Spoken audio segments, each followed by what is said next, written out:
A little bit of a late start. It was one of those mornings where like everything's going great, and then you like go to leave and you can't find your keys, you can't find this, can't find that. So I was like running all over and I'm sweating, and I'm 10 minutes late, but I'm still gonna make this video because I want it to be a quality YouTube video. So yeah, it's 70 degrees in Georgia right now, and my gosh dang radio just cut me off. Beautiful out. It's very humid because of all the rain that we just had. And I'm gonna head over there. It's about an hour and 15-minute drive. So I'm gonna crank out some tunes and I'll see you guys there.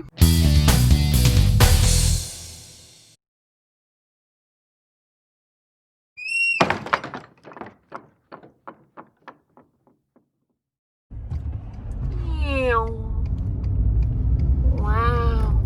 Yeah, Georgia's like really weird. Has mountains, has deserts when you go down south. The dirt is red, the clay I should say, and there's just a lot of weird stuff. I don't know, it's like so diverse down here. About Georgia is there are railroad tracks everywhere. If you guys have ever watched The Walking Dead, then you know what I'm talking about, because all of their scenes were recorded here in Georgia. I don't know, not all of them, I think a lot of them were, and a lot of the scenes were on railroad tracks. So when I got down here, I'm like, well, no wonder there's like a million. Look at how pretty it is out here. It's a lot different from where I'm living in Georgia. I'm living in definitely more populated area. Out here is just gorgeous. There's a lot of things I don't understand, like the crops. Like what? Oh, that looks like what the heck was this? Sunflowers? And I have a really serious question, because down here they grow a lot of this tree. I want to know how you guys say it. Is it pecan or pecan? I like the word, I don't know. I started off my life saying pecan, and I feel like that's still right, but like lately I've caught myself saying pecan. Is it pecan or pecan? What do you guys think? And I'm in like the coolest little town. What the? It says Sawatchet Plantation. Historic. So pretty. Just had to show all of you who haven't seen one yet. This is a cotton field. I'll zoom in for you. Isn't that cool? Hi guys, I'm back. I'm with Georgia Dairy Fairy, and this is her and her sister Leah, and she's gonna be showing us around her farm today. So why don't you tell me just like a little bit about your farm before we get started? So welcome to our farm. We're here in a small town in Georgia. We milk about 70 head of dairy cattle. Most of our cows are Holstein. We have a few crossbreds. Our farm was started here in 1947, and our family's been running it ever since. Yeah, it's really pretty out here, and I can't wait to show everybody around. Yeah. God, thank you. Yeah. So right now we've got a lot of storage going on in here, but this is where we normally will have our tour groups. We also have our new sign. We haven't put it up yet. The milk truck driver hit the old one. Oh. So we're working on getting that done. But my dad built this stanchion here, and we milk a cow right here. We're up close for the kids to see. We can have usually about 40 to 50 kids in here at a time, and so when we have groups of 100 or more, we'll split them in half and do a story time at one part, and now the others doing a milking demonstration. That's cool. Yeah, and they have pumpkins too. You can see them over there. And so my mom is a certified teacher, and so she does all the curriculum behind our tour too. So the state of Georgia's added in agricultural education standards for primary and elementary groups, and so she's working that into our That's so cool. And how many kids did you say you had last year? Last year we had probably about 800 for our pumpkin patch, and then in the spring we probably had about 400 for the dairy tours. That's so we also do a combo deal too. So if they want to come and do the dairy tour and the pumpkin patch, they can do it all in one. Some of them don't eat their ropes, so they end up on like a dog chain too, with a collar. So each calf has their individual hutch, and we fill our hutches with straw for them to have a place to be clean and dry. Each one's individual, separated out, so that way they don't pass bacteria between calves. It's a good way for us to make sure everybody's eating their food as well, make sure everybody's healthy. How many calves do you usually have at a time? Any given time, anywhere probably 8 to 10, so we're kind of small. This year we had about 30 in June, so that was kind of all of it. I was the one feeding them all. Hi, buddy. She's sweet. Aww. If you ready She is. We try to name ours because when kids come out, they want to know the calf's name. And then a lot of times, she's gonna eat your boot. It's okay. A lot of times we loan calves out for local FFA and 4-H students to show too. Oh, that's cool. Feed from a local feed store, and they mix something for. We have one feed for our calves and one feed for our cows, which you saw them eating in the barn. Okay. Each of our calves too, you see they have a tire to hold their pail, so they don't flip it over. That's where they get their feed, and then we feed ours with milk buckets, so we'll set the milk bucket on top of that twice a day, every day. So Dad goes ahead and teaches them that down. Frosty. Kind of got bug eyes. Hey, She's cute. so they adopt the cow program. She's a little skittish. Do you want to explain what the Adopt a Cow program is? So a lot of times school groups throughout the nation and the state of Georgia come to dairy farms like ours to go on field trips to learn about agriculture and how you get that farm to table. This year with the coronavirus, a lot of kids couldn't go, and so they've really pushed the Adopt a Cow program this year through the Center for Dairy Excellence. And so each classroom will get pictures of that calf as she grows throughout the year. And at the end of the school year, we'll do a Zoom call with those kids to see the calf. So, they probably love it. yeah, we're excited about it. So we've never done it before. So. Okay. At the Dairy Alliance, we promote the Adopt a Cow program. And like when we first put it out, people went crazy. We had like so many shares, and there was like 8,000 different schools that want to be part of it. So really exciting stuff, and great way to like teach kids about calves on the dairy farm and how dairy farms work, and It is. what it's like growing a little baby up into a cow. And how long have you guys been growing pumpkins? Don't ask me that. We used to do it a long time ago, and then I guess about the time when gas prices got really high and kids couldn't go on field trips because of that, we stopped doing it for a while, and then we started back again last fall. Gotcha. And I did notice, because I work on a pumpkin farm here as well, it's a lot harder to grow pumpkins down here. It is. Compared to New York, it's like a lot harder. They have like a lot of issues with like, I don't know if it's like the humidity or something, like the root rot and like the stems, they We just had a rot. problem with the insect this year with our first set. So we plant in July, and an insect came in and like, I think it's called squash bug. I think that's what it was, yeah. It destroyed the first crop, but when we realized it was doing it, we pulled out the pumpkins we had out there, and then we replanted. Smaller ones out here, my grandmother planted those when they first bought the farm, and those are Stewart pecan trees.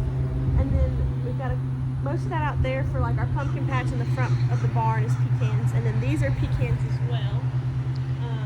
The pecans, they tell us, kind of the farmer almanac tip is the more pecans there are in a cluster, the colder you are to predict the winter. So like, it's kind of Mother Nature's way of making sure the squirrels have enough food to keep warm and make it through the winter. If it's a milder winter, you have less pecans in the cluster. That's so cool. And the state of Georgia is really big in pecans. It's one of our top 10 crops.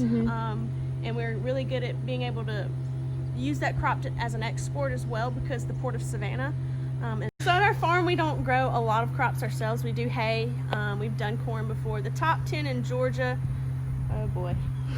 Blueberries, pecans, peanuts, cotton, pine. We do a lot of timber in Georgia. It's the 5 Ps, and then watermelons are big. I in saw Georgia. that. Oh my god. When I went down south, it was like wagon loads. Yeah. I'm like, what the heck? They're like going down the interstate. That was weird. Those are some of the really big ones. Poultry. We're #1 in poultry. Oh, really? Yeah. Wow. So if Georgia was a country, we'd be 5th in the world in poultry Oh my production. god. So these are them, so you can kind of see. They kind of have that green casing to protect the nut, and then when it gets time in the fall for them to fall out, you get the pecan out. What? Didn't even know it looked like that. Yeah. And then, I don't know if I'll be able to do it or not. Like crack it open? You can usually crack 2 together. I'm not very good at it. Yeah, you're not good at it. We just did it the first try. So then you kind of, this isn't a pretty one, but the nut is in that white meat inside. Oh. So if you had like a good cracker, not me, Yeah. you get like the 2 pieces that fall apart like your normal pecans like you see in the store. This one's still a little green. You can kind of see. So how it do over they there. do that? Like, how do they harvest them and get that out? So they actually shake them. They'll Really? shake them off the trees. Oh, that's cool. Yeah, so like tell them about like your social media page, like why you started it, what you do on it, and like, I don't know. they can find you. Well, I started the Georgia Dairy Ferry page because I felt like in Georgia there wasn't a lot of, I mean, we have people that advocate for agriculture and we have people that advocate for dairy, but not so much on social media sometimes. And so that's a good way to reach a different audience.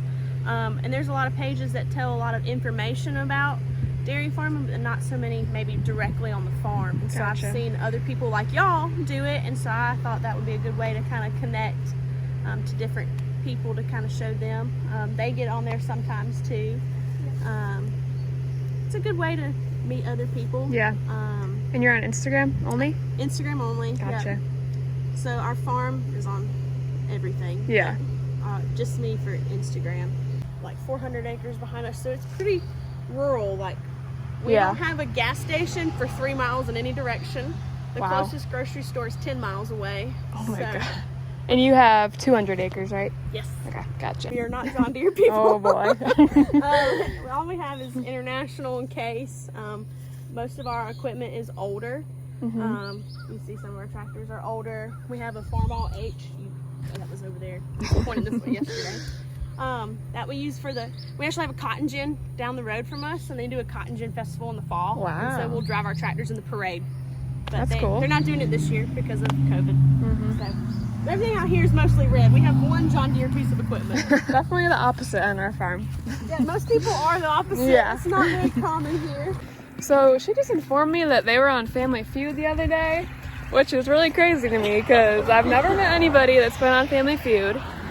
So you said they're airing it in April? In April, yes, sir.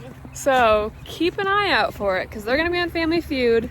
And your dad, they call him Farmer John on the thing. So that's when you'll know. If you hear Farmer John, That's us. you'll remember. This is Shyla. Hello. Aww. She's a 9-year-old. She'll lick you to death. I noticed you guys have armadillos down here. Oh, yeah. Yes. They're kind of creepy. They I are. always see them like dead in the road. Well, no, the problem with a lot of them is like, if you go to drive over them, their like self-defense mechanism is to jump up. What? So they jump up and people hit them. Oh my god. Yeah, I've never seen that. I've only seen dead ones, never alive. They're a little weird. They're very weird. Chicken for So this is one of our chickens. She's a barred rock chicken. She's definitely one of our friendlier ones, and we usually use her for the tours for like the little kids to see, and my mom will take it out and hold it so the kids can pet it.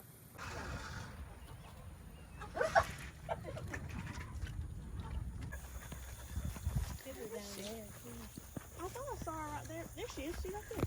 She's so pretty. Rosie. Her name is Beautiful. Pop-Tart. Aw. What are you doing, Rosie? Hey, you sweet girl. She's so pretty. Can you make a friend? Shyla, no. Shyla. No. So we treat for flies, Mm-hmm. but when it's this wet, it goes away pretty quick. How do you treat them for flies? We do Epernex, we spray pyrethrin, we use some of those blocks that have got like the flies, like the Claire fly stuff in it. Oh, yeah. We've done the ear tags before too. There's ear tags for that? They make ones that you can like clip onto the tag that's already in there. Bear makes them, and they just That's cool. repels them like that. But it doesn't last long with the rain. Yeah. In the rain, you get more flies. So. You're happy out here. Shyla, go home. Home. You guys are definitely sisters. You said that at the same time. Farm. All of our heifers do. Our milk cows drink out of troughs, but all of our heifers are on the creek water. So Awesome. Looks very refreshing. yep, we've drinking it before. Yeah. It does taste good. So It's like it's like a good Walking Dead scene. yeah, they actually talked about filming. What was the name of that movie? Dr. Sleep. Dr. Sleep. Dr. They By were- Sleep. Stephen King. This Oh, was one of the okay. farms they looked at to film it on. Oh, wow.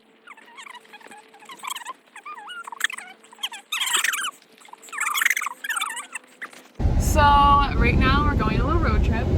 We're gonna go to Athens to see the University of Georgia. Go Dogs! Whatever that means. I don't watch football, so. We're also going to drive by our local cotton gin, so you guys can see a cotton gin up kind of close and personal, since Georgia's one of the cotton states. And that's a dead Possum? Raccoon. Oh, raccoon. Yeah. Okay. It's her birthday, so we're gonna go out to a little birthday lunch. I'm really excited. Very antique town. I'm taking a Reba video of it. McEntire filmed a movie here once. What? So this is the cotton gin. You can kind of see up in there. I'm trying to take a video of it backwards. That's so cool.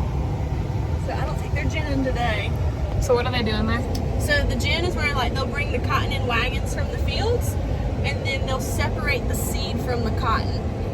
And those big machines in there, they do that all for them. So used to it had to be done by hand, but you know Eli Whitney made the cotton gin, and us Southerners are very thankful. So cool. that's about it. And then there's cotton field right there, right? Yep, that's cotton right there. A lot of times in the fall, they'll let people pick it. We can get out and go over there. Do you want to see it up close? Yeah. That's cool. I've never seen it up close. Really? No. It's so soft. Yeah, Oh my it's god. So they spray a defoliant on it, and then the leaves will fall off. And so when the cotton picker comes through, it's easier to pick the cotton. And it's kind of like Velcro the way they pick it. It's got little like tines that pick the cotton out of the bowl. That's so cool. Wow. My hat hair is a little crazy today. But I'm on my way back. I'm really tired for some reason. Probably from lunch. It was so good, but it really tired me out. But I'll tell you how everything went when I get back. So I just got home. I'm very tired, like I said, and it was a great day. I got to tour their dairy farm. She doesn't want the name of the dairy farm to be said, so you can find her on Instagram at Georgia Dairy Fairy. Go give her a follow, tell her that I sent you, and it was really fun. If you guys have any other questions about the dairy farm or really anything she talked about, just let me know and I can answer the best that I can. But thanks guys for watching, and it's good catching up with you guys. I have a pretty big update to tell you guys soon, so I'll be checking back in. Why is there a green light on my phone? Up near the top, there's like a green light. Is that supposed to happen? I don't know. But anyways, have a great day. Like, subscribe, follow, whatever you do, and thanks for watching. Cletus. Cletus, Cletus. And as always, peace out, Girl Scout. If you want the sticker, check out the link below.